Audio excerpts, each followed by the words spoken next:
हिंगोलीमध्ये मनोज जरांगे पाटलांचं जोरदार स्वागत होतोय। क्रेनच्या साह्याने जरांगेंना हार अर्पण केले जात आहेत। हिंगोलीतून मराठा शांतता रॅलीला सुरुवात झालेली आहे। ही थेट दृश्य आपण पाहतोय। हिंगोलीतली बाईक रॅली सुद्धा निघालेली आहे।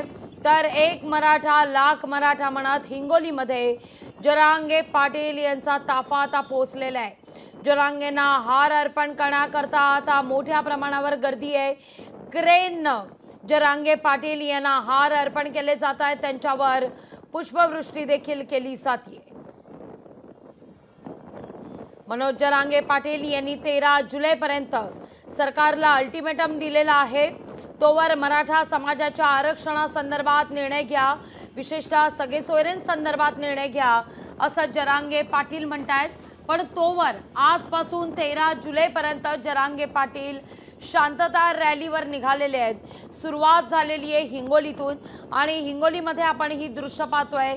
जरांगेंना पाठिंबा दर्शवण्याकरता आपण तुमच्या पाठीशी आहोत हे सांगण्याकरता मोठ्या प्रमाणावर मराठा समाज हिंगोलीत एकवटलाय।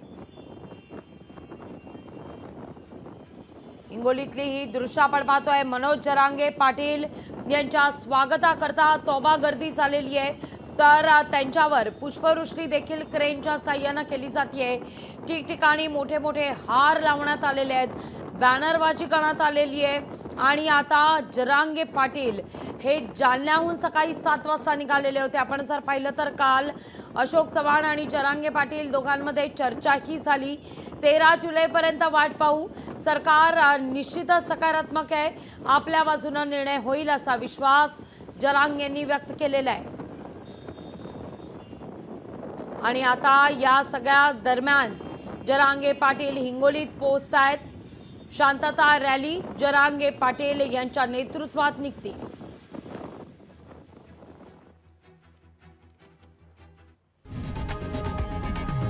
लोकशाही मराठी ऐका, पहा, जागरूक रहा।